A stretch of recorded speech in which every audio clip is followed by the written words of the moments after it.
ज्ञान गंगा सुनने वाले सभी पुण्यात्माओं को मेरा स्वागत है। आज की चर्चा का विषय है शत्रु। यह सुनकर आपको बड़ा अजीब लगेगा कि यह क्या सत्संग में शत्रु कहाँ से आ गया। तो हम उस शत्रु की बात कर रहे हैं जो हमारे दिल में है। बाहर के शत्रु तो सबके होते हैं, ऐसा नहीं कह सकता, लेकिन कुछ होते भी हैं। लेकिन ये जो शत्रु हैं ये दिल में है, और ये करीब करीब सबके दिल में है। तो ये कौन हैं, ये कैसे हैं, इनके क्या लक्षण हैं और इनसे कैसे बचा जा सकता है और इनको किस तरह से परास्त किया जा सकता है, इसी बारे में आज हम चर्चा करेंगे। तो ये जो शत्रु हैं दिल के अंदर जो छुपे हुए हैं, ये 6 किस्म के हैं: काम, क्रोध, लोभ, मोह, मद और मत्सर। ये 6 शत्रु हैं। इनके बारे में हम संक्षेप से चर्चा करेंगे, क्योंकि हम अगर वर्णन करें तो बहुत लंबा सत्संग हो जाएगा। तो मैं नहीं चाहता कि ज़्यादा लंबे में जाएं। तो जितना हो सके हम थोड़े में कवर करेंगे इसे। काम का अर्थ होता है कामनाएं। एक काम का अर्थ होता है यौन संबंध। मैं उस यौन संबंध की बात नहीं कर रहा हूँ, मैं बात कर रहा हूँ कामनाओं की, वासना। ये वासना जो है ना, इंसान का सबसे बड़ा शत्रु है। क्योंकि जब तक आदमी के अंदर वासना होती है तब तक उसका मन शांत नहीं होता। एक के पीछे एक लगी रहती है। कोई भी आदमी जो है ये नहीं कह सकता कि मैं पूरी तरह से संतुष्ट, मुझे कुछ नहीं चाहिए। ऐसा कोई नहीं कह सकता। तो चाहत तो हर इंसान के दिल में बनी रहती है। तो ये वासना जो है पहला शत्रु है, काम। और ये सबको पता है कि हर आदमी जो है इसके पीछे किस तरह पागल रहता है। कोई भी चीज़ के लिए उसको मेहनत करनी पड़ती है, वक्त देना पड़ता है और इंतज़ार करना पड़ता है जब तक वो पूरी नहीं होती। फिर उसके बाद दूसरी आती है, फिर उसके पीछे वही गधा मजदूरी। इसी तरह चलता रहता है। ये काम जो है इंसान को जो है हमेशा विचलित करता रहता है। दूसरा है क्रोध। क्रोध जो है ये बहुत बड़ा शत्रु है। क्रोध में जो है इंसान का विवेक ख़त्म हो जाता है। वो क्या बोल रहा है, उसका क्या परिणाम है, वो सोचता ही नहीं है कभी। गुस्सा आ गया, बस कुछ भी बोल दिया, कुछ भी कर दिया। तो जो आदमी गुस्से में रहते हैं वो हमेशा अशांत रहते हैं, क्योंकि उसका मन जो है ना एकदम विचलित हो जाता है, डिस्टर्ब हो जाता है, खून जलने लगता है। तो बुरे ख्याल आते हैं, बुरे विचार आने लगते हैं, लोग अच्छे के भले बुरे सोचने लगते हैं। तो क्रोधी आदमी के पास जो है कोई जाने को भी डरता है, पता नहीं क्या का क्या बोल दे। तो ये क्रोध जो है एक बहुत बड़ा शत्रु है। इसके बाद आता है लोभ। लोभ मतलब लालच। हर इंसान के अंदर ये छुपी रहती है कि हमें इतना मिल जाए, हमें उतना मिल जाए। जितना मिला है उससे ज़्यादा की हमेशा कोशिश रहती है। उसके पास इतना है, मेरे पास क्यों नहीं है कि नहीं? तो लालच जो है इंसान को दीन बना देती है। वो अपने स्वरूप से गिर जाता है। एक लालची आदमी को सारी दुनिया की चीज़ें दे दी तो भी वो कभी खुश नहीं रह सकता, क्योंकि उसे हमेशा जो है उससे ज़्यादा की ख्वाहिश बनी रहती है। ये ख्वाहिश जो है उसको तड़पाती है, हमेशा परेशान रहेगा, तड़पता रहेगा, ये मिल जाए वो मिल जाए, ये लालच है। और चौथा है मोह। मोह का मतलब है कि हमें जिस चीज़ पे एक बार दिल आ जाता है तो फिर हम अच्छा बुरा नहीं सोचते, बस उसी के पीछे पागल रहते हैं। यही है मोह। परिवार का मोह, धन का मोह, सत्ता का मोह, और भी बहुत सारे मोह, स्त्री का मोह, प्रतिष्ठा का मोह। ये मोह जो है ना, इंसान को बांध के रखता है। वो कोल्हू के बैल की तरह वहीं घूमता रहता है। अगर मैं कहूँ महाभारत की, तो महाभारत में जो है दुर्योधन कितना गलत था और कितना ये था, सबको पता है। उसका दिल दिमाग जो है सबको मालूम था। फिर भी धृतराष्ट्र जानबूझकर उसे गलती करने के लिए उकसाता रहता था।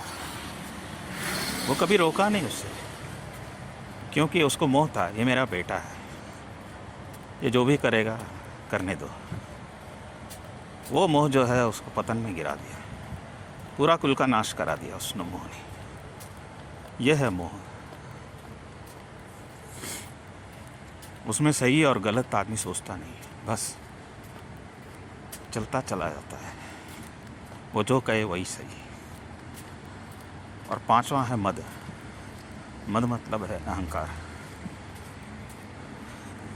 किसी को सत्ता का अहंकार है, तो किसी को धन का अहंकार है, किसी को रूप का अहंकार है, किसी को परिवार का अहंकार है, किसी को कुल का अहंकार है, किसी को ज्ञान का अहंकार है। यह अहंकार जो है आदमी को हमेशा नीचे की तरफ ले जाता है। आपके अंदर अहंकार आ गया मतलब समझिए कि आपकी पतन चालू होने वाला है। यह अहंकार एक बहुत बड़ा शत्रु है, ये आगे बढ़ने नहीं देगा, चापलूसी में लगा देगा। इस वजह से जो अहंकार से बचना चाहिए। और छठा है मत्सर। मत्सर मतलब है एक तरह से ईर्ष्या, जलन।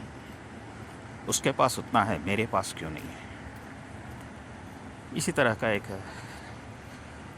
मन में लगा रहता है, ईर्ष्या होती है। कोई सामने वाला अपने से ऊंचा है तो हम यही चाहते हैं कि वो साला ऊंचा क्यों है, मैं क्यों नहीं हूँ। उसके पतन के लिए कोई ना कोई तरीका ढूंढते रहेंगे। यह मत्सर है, उसको आगे नहीं बढ़ने देंगे, उसको गिराने के बारे में सोचेंगे। क्योंकि हमारे अंदर द्वेष है जो उसके लिए पनप रहा है। ये द्वेष उसका बुरा करे ना करे, लेकिन हमारा बुरा जरूर कर देता है, क्योंकि हम चैन से सो नहीं सकते। हमेशा उसका ध्यान लगा रहेगा, उसको किस तरह गिराऊं। यह है मत्सर। तो ये हो गए 6 शत्रु जिसके बारे में मैं बात कर रहा था। अब इनसे बचने और इनसे परास्त करने का उपाय वो भी इसी सत्संग में आपको सुना दूंगा। काम से बचने के लिए, काम वासना से बचना है तो आपको जो है ज़्यादा से ज़्यादा भगवान के रास्ते चलना पड़ेगा। आप जितना भक्ति करेंगे, जितना धर्म के मार्ग में चलेंगे, आपकी वासनाएं कम होती जाएंगी। क्योंकि आपके मन को जो है एक अलग रास्ता मिल जाएगा। तो इस रास्ते से एक होती है ज़रूरत और दूसरी होती है इच्छा। ज़रूरत को पूरा करने के लिए कोई मनाही नहीं है। आपको खाने के लिए खाना चाहिए, रहने के लिए घर चाहिए, पहनने के लिए कपड़े चाहिए, पढ़ने के लिए किताबें चाहिए, काम करने के लिए जो भी ज़रूरत है उसकी कोई मना नहीं है, उसे कामना नहीं कहते, वो ज़रूरत है, इच्छा है। दूसरी होती है कि उसके पास 40 इंच का टीवी है तो मेरे पास भी 40 इंच का होना चाहिए, उसके पास BMW है तो मेरे पास भी BMW हो। इस तरह की जो ख्वाहिश है ये गलत है। तो वासना जो है इसको भक्ति से ही शांत कर सकते हैं काम को। दूसरा है क्रोध। क्रोध को जीतने का सबसे आसान है क्षमा। आपके अंदर क्षमा कीजिए और थोड़ा विवेक का उपयोग कीजिए। आप जिस पे गुस्सा हो रहे हैं, क्या आपने कभी गलत नहीं किया? आपके ऊपर भी तो कोई गुस्सा हुआ होगा, उस समय आपको कैसी फीलिंग हुई होगी? इस बारे में ज़रा सोचिए, तो आपको पता चलेगा कि हाँ, मुझे भी ऐसा ही हुआ था। और कुछ गलत भी हो गया तो उसे माफ़ कर दीजिए, बात को ख़त्म कीजिए, उसको लंबा मत खींचिए। तो क्रोध को जीतने के लिए है क्षमा एक साधन है, और दूसरा है विवेक, और तीसरा है लोभ, लालच। लालच को जीतने के लिए आपको संतोष की ज़रूरत है। संतोष से जो है लोभ खत्म हो जाता है। आपको जितना मिला है उसमें आप संतुष्ट रहिए। आप आगे की सोचिए। मैं ये नहीं कहता हूँ कि आप वहीं अटके रहें, आप अपनी कोशिश कीजिए, लेकिन लालच मत कीजिए। लालच करने से जो है इसमें आपका ही नुकसान है। तो उसको संतोष से आप जीत सकते हैं। हाँ, जो मिला है भगवान का दिया है, किस्मत का दिया है। अगर इस तरह आप सोच रहे हैं तो आप समझ लिए कि आपके अंदर का लालच कम हो जाएगा। चौथा है मोह। मोह को जीतने के लिए है ज्ञान। वो ज्ञान जो कि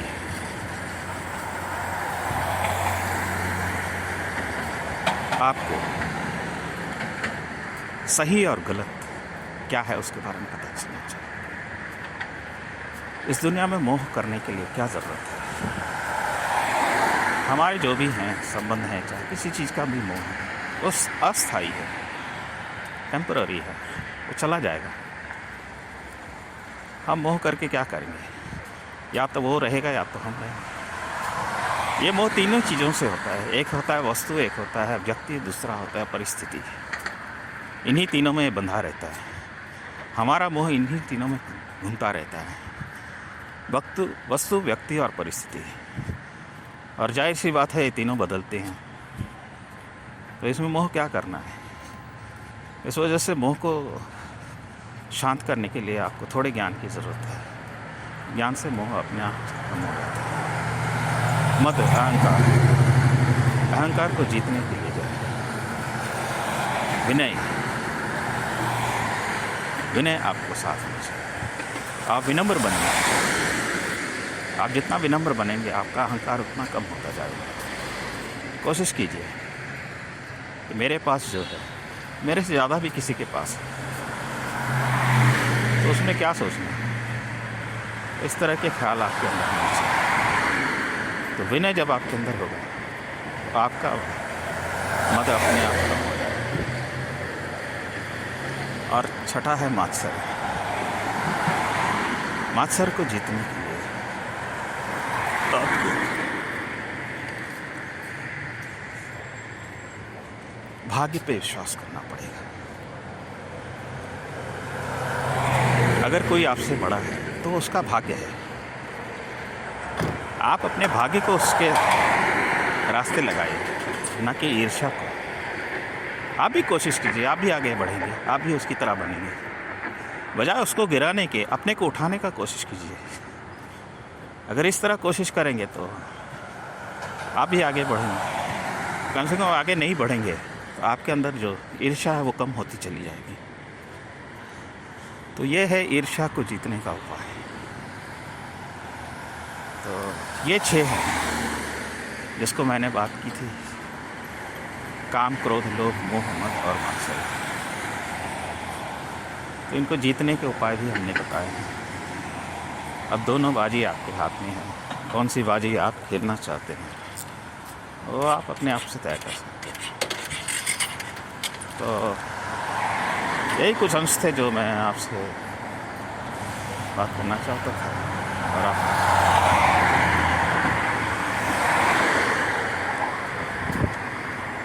बाकी आपके हाथ में है, जितना चाहें करें, दोस्त चाहें करें, है कि नहीं।